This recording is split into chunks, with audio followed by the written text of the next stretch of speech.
O Senhor esteja convosco. Proclamação do Evangelho de Jesus Cristo, segundo Lucas.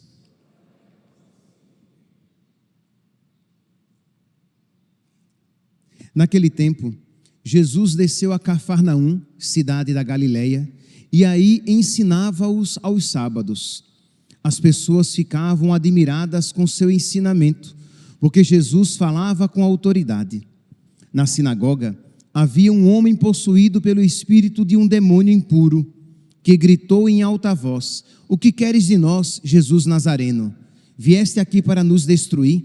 Eu sei quem tu és o santo de... Eu sei quem tu és o santo de Deus." Jesus o ameaçou dizendo: "Cala-te e sai dele." Então o demônio lançou o homem no chão, saiu dele e não lhe fez mal nenhum. O espanto se apossou de todos e eles comentavam entre si: "Que palavra é essa? Ele manda nos espíritos impuros com autoridade e poder e eles saem." E a fama de Jesus se espalhava em todos os lugares da redondeza. Palavra da salvação.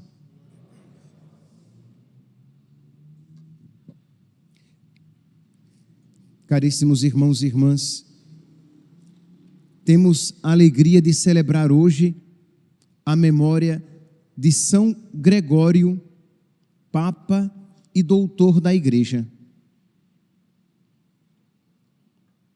Celebramos um grande pastor, porque um grande homem de oração.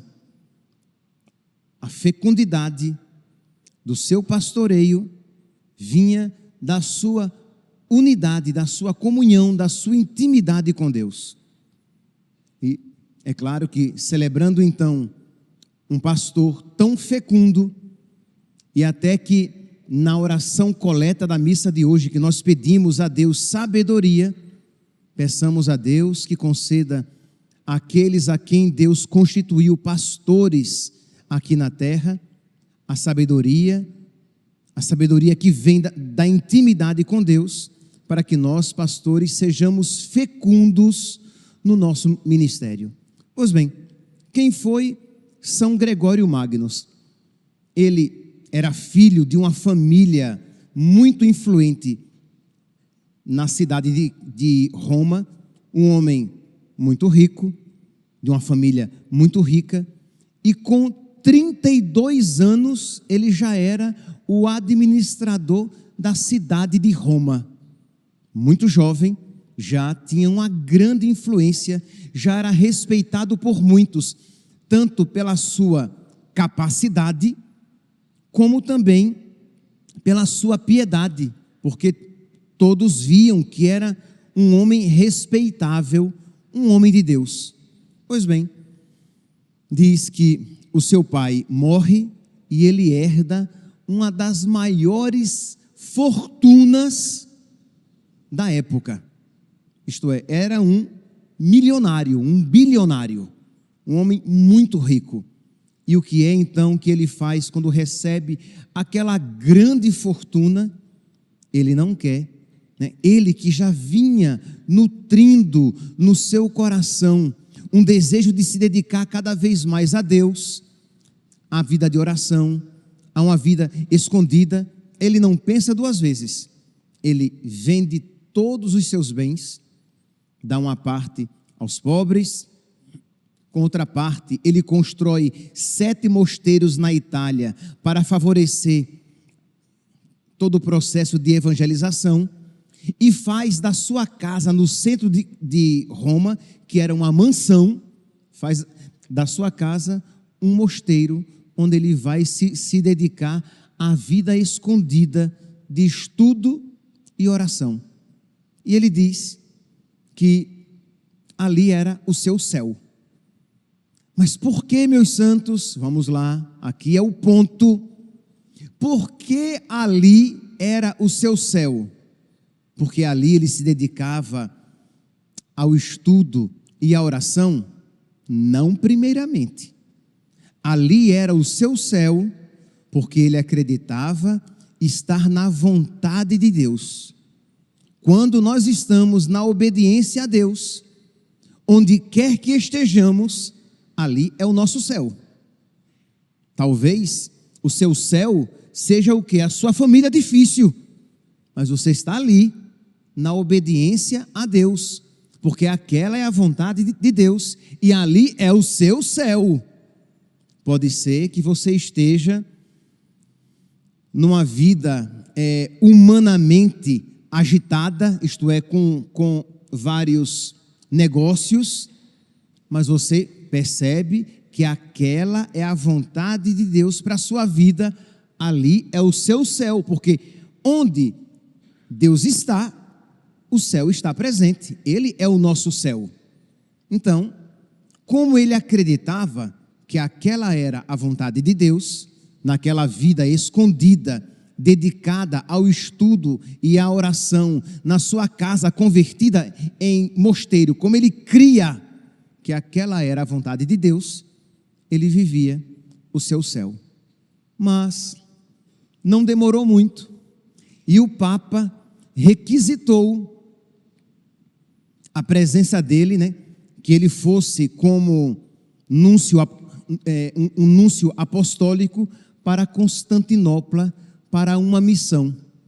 Isto é, ele ia sair daquela vida escondida, recolhida, mais dado à oração, mas ele não era apegado à sua própria vontade.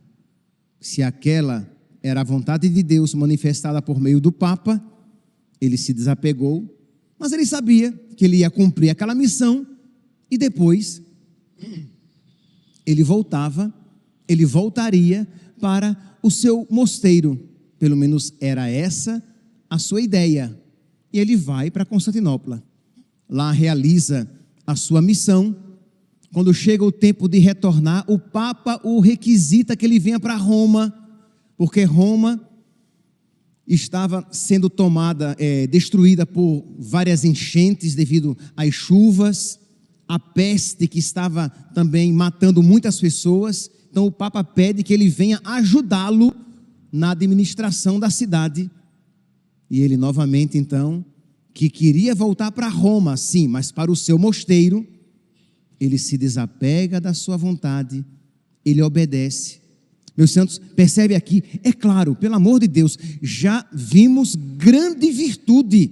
O problema é que o mundo atual é tão apegado ao dinheiro, idolatra o dinheiro de tal maneira que não consegue ver que existe mais heroísmo aqui do que lá. Aqui, quando ele obedece e renuncia à sua vontade, do que lá, quando ele deu todos os seus bens aos pobres e construiu 7 mosteiros. Mas existe muito maior virtude, muito maior renúncia. Por quê? Porque aqui, indo para Constantinopla e vindo para Roma para ajudar o Papa, aqui ele sacrifica a sua vontade, porque ele não queria. Ele estava fazendo por pura obediência e por amor a Deus, porque ele sabia que ele tinha nascido para a glória de Deus, que ele tinha nascido para servir a Deus, que ele tinha nascido para agradar a Deus com a sua vida. E esta é uma realidade, este é um ponto do qual nós nos esquecemos e precisamos recordar. Nós nascemos para fazer Deus feliz, enquanto o mundo vai dizer o quê? Você nasceu para ser feliz, você nasceu para realizar os seus sonhos. E o cristão vai dizer: eu nasci para realizar os sonhos de Deus, eu nasci para fazer Deus muito feliz com a minha vida, e nisto consistirá a minha felicidade e salvação. Então nós precisamos recobrar, retomar, tomar posse dessa verdade tão cara aos católicos. Então, ele vai, obedece a Deus: seja feita a vossa vontade na terra, como ela é feita no céu. Ele vai ajudar o Papa na administração daquele caos no qual se encontrava a cidade de Roma, e o Papa morre. a peste mata o Papa também. E aí, o povo e o clero gritam unânimes: Gregório Papa. Tem que ser ele. Ele tinha sido ordenado diácono para ir para Constantinopla, né? Ele era apenas diácono. E o povo diz: ele tem que ser o nosso Papa. E aí ele pensou: isso é coisa humana, isso não é vontade de Deus. E dá no pé, foge. Ele foge porque ele não via ali a vontade de Deus e ele não queria de maneira nenhuma, porque afinal de contas, imagine, pelo amor de Deus, Deus o levou a vender tudo que ele tinha para que ele se dedicasse à vida de estudo e oração, àquela vida recolhida. E ele mal tinha começado a viver, ele já foi levado para Constantinopla, depois para Roma, e agora querem fazê-lo Papa. Pronto, agora mesmo que ele não vive mais a vida recolhida para a qual ele acreditava que era chamado.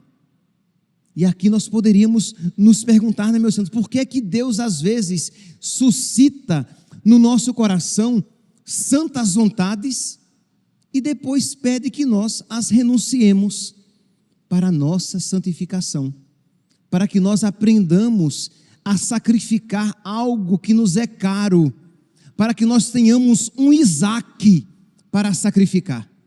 Então Deus suscitou no coração de São Gregório o desejo da solidão perfeita, né?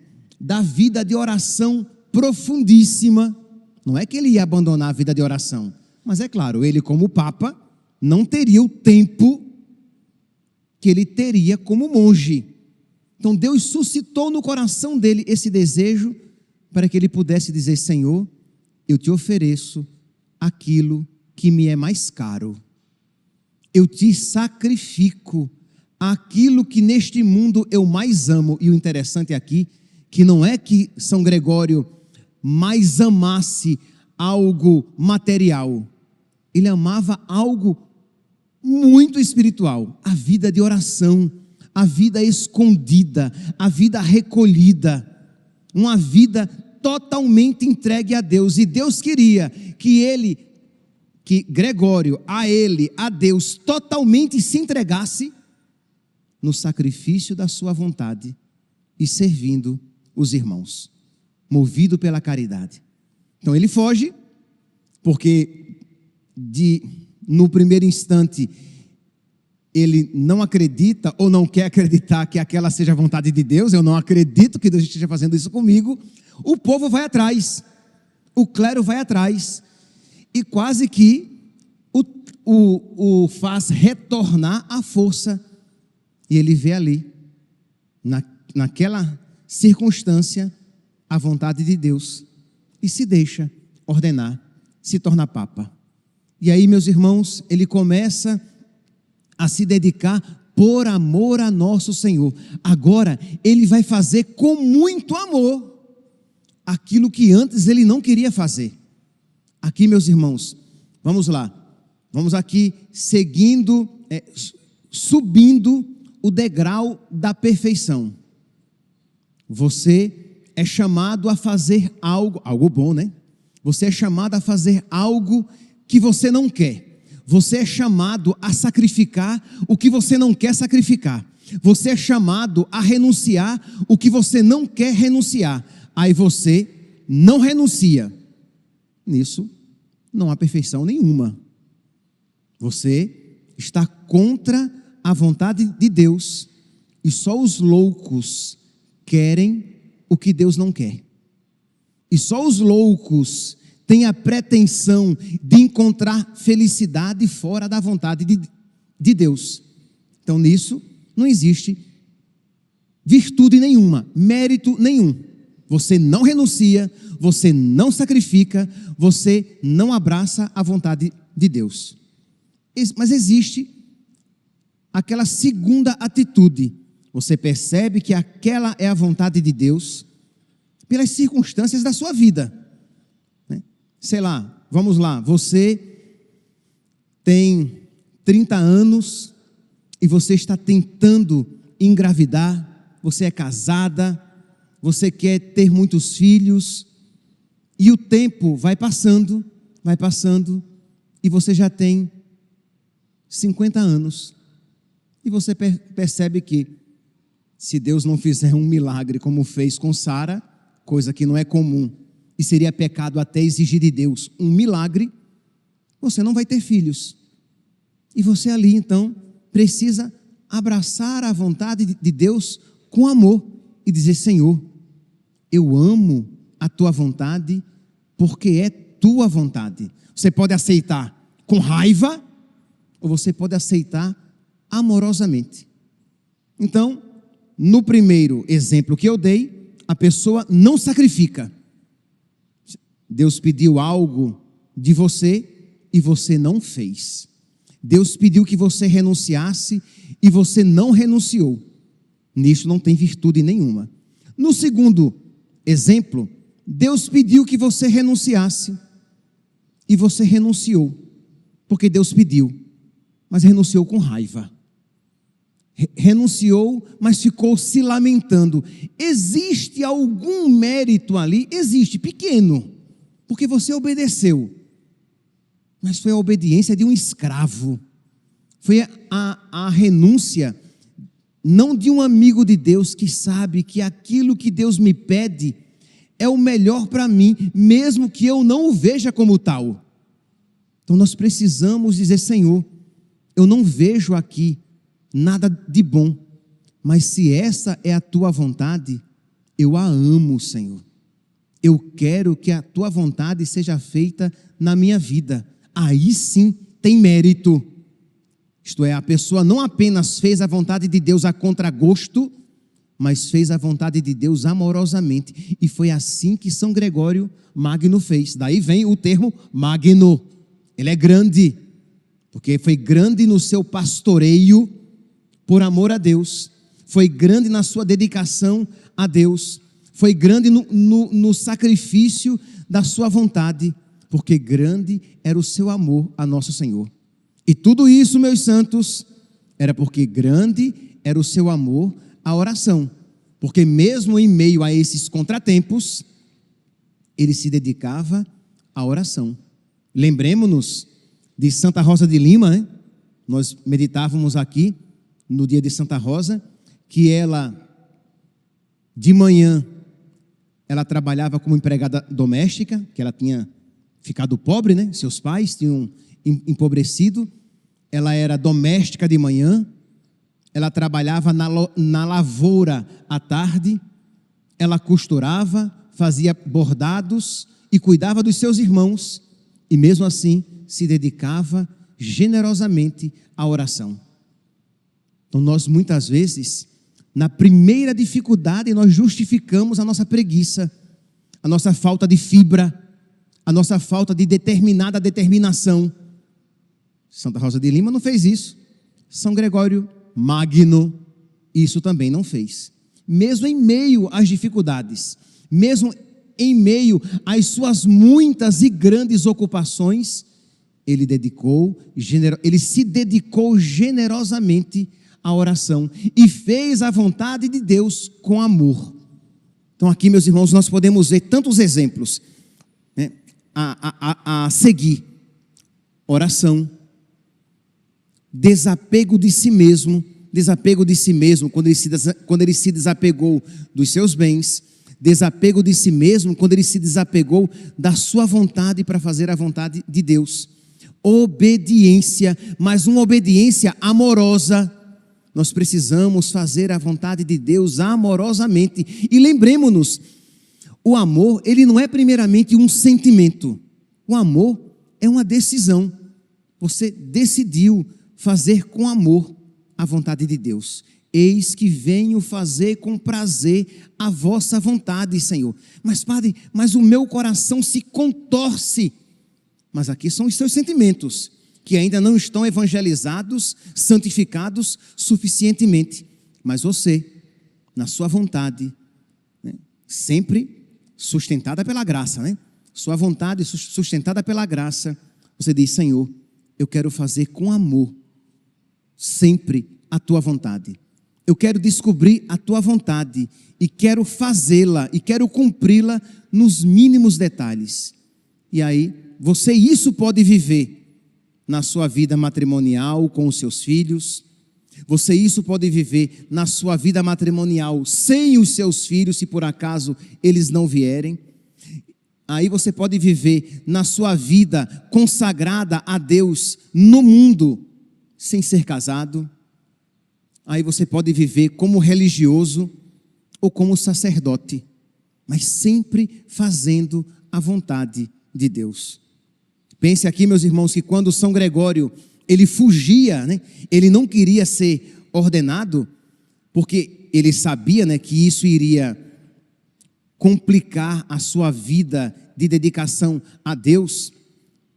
Existia entre os monges velhos uma expressão que talvez assim de imediato nos choque, mas os monges velhos diziam aos monges jovens que eles deveriam fugir das prostitutas e dos bispos. Aí você para, como assim, pelo amor de Deus? Que um monge deva fugir das prostitutas, está óbvio. Mas por que os monges deveriam fugir dos bispos? Porque eles iriam ordená-los padres e bispos. Fujam deles, que vocês vão perder a vida de oração. Isso é, como eles, então, ele nutria essa espiritualidade. Ele não queria de maneira nenhuma. Ele tem um escrito em que ele fala dessa luta dele, ele já como Papa, ele vai falar dessas suas dificuldades no ministério, para ele, enquanto Papa agora, viver a vida de oração e ao mesmo tempo se dedicar ao pastoreio. Então ele diz: sou obrigado a decidir ora questões das igrejas, ora dos mosteiros, resolver problema. Bispo é feito para resolver problema. Sou obrigado, e o bispo de Roma mais ainda, sou obrigado a decidir ora questões das igrejas, ora dos mosteiros. Com frequência ponderar a vida e as ações dos outros, ora auxiliar em certos negócios dos cidadãos, ora gemer sob as espadas dos bárbaros invasores, sim? Que São Gregório Magno, nós poderíamos dizer que ele faz a virada da Idade Antiga para a chamada Idade Média. Então, todas aquelas invasões, ele tinha que administrar esta situação. Por vezes, devo encarregar-me da administração. Ele que não queria ser administrador de nada mais. Tinha renunciado todos os seus bens, mas agora, por amor a Cristo, ele voltou a ser administrador. Por vezes, devo encarregar-me da administração, para que não venha a faltar o necessário àqueles que são submetidos à disciplina. Estando assim dispersa e dilacerada a mente, quando voltará a recolher-se toda na pregação? Isto é, a minha mente está dilacerada. Eu vivo preocupado com uma coisa, com outra, pensando numa coisa, em outra. Meu Deus, quando é que eu vou voltar a me dedicar somente à oração e à pregação? Nunca mais. Vai morrer como Papa. Estando assim dispersa e dilacerada a mente, quando voltará a recolher-se toda na pregação e não se afastar do ministério da proclamação da palavra? Por obrigação do cargo, muitas vezes tenho de me encontrar com seculares. E aí eu relaxo a língua. Isto é, quando eu me encontro com as pessoas, eu acabo falando demais, porque se eu ficar muito silencioso, eu vou desagradar. E se eu desagradar demais, eu vou perder a oportunidade de atraí-los para Cristo. Percebe? É a caridade que o move até a falar mais. Entenda, e não é falar nada de inadequado, tá? Mas estamos falando de um homem que tem vocação à contemplação, que tem vocação à vida de silêncio. E ele percebe que Deus o chama a falar. E aí, em meio a essas circunstâncias, ela acaba falando demais. Aí ele diz: Por esta razão, muitas vezes tenho de ouvi-los pacientemente em questões ociosas, em questões meramente mundanas. Mas, sendo eu mesmo fraco, arrastado aos poucos pelas palavras vãs, começo a dizer sem dificuldade aquilo que de início tinha ouvido com má vontade. No início, ele ouvia aquelas conversas e aquilo lhe desagradava. Depois, quando ele menos espera, já está falando com desenvoltura sobre aqueles assuntos. Isto é, o perigo da alma do sacerdote que está no ministério. Por isso que é tão importante, meus santos, rezar pelos sacerdotes. Por quê? Porque como nós estamos no mundo, com muita facilidade, se não tivermos uma profunda vida de oração, nós somos cooptados pelo mundo, somos arrastados pelo mundo, nós somos mundanizados. Isso, um São Gregório Magno fala. E aí, e concluo, ele diz: e ali onde me aborrecia cair, agrada-me agora permanecer. Você vê, né? Então, meus santos, estamos celebrando a memória deste grande homem de oração e, por isso, grande pastor. Então, rezemos por todos nós, pedindo a Deus o dom da oração, do desapego de si mesmo, das próprias vontades. Todos nós sabemos quão apegados somos às nossas vontades e como nos custa renunciar, sacrificar com amor. Aqui, nesta Santa Missa, em que Jesus sacrifica a sua vida com amor, em que Jesus diz ao Pai: eis que venho fazer com prazer a vossa vontade, Senhor. Peçamos a Jesus os seus mesmos sentimentos, para que nós, como São Gregório Magno e todos os santos, que nós aprendamos a sacrificar a nossa vontade com amor, a fazer a vontade de Deus com amor, crendo que a vontade de Deus é sempre a melhor para nós. E de um modo particular, rezemos pelos sacerdotes para que vivam isso em plenitude e peçamos o dom da oração para que nós, entregues às ocupações do dia a dia, não nos esqueçamos daquela realidade que é a realidade principal, que é o necessário das nossas vidas, nosso Senhor Jesus Cristo. Louvado seja nosso Senhor Jesus Cristo, para sempre seja louvado.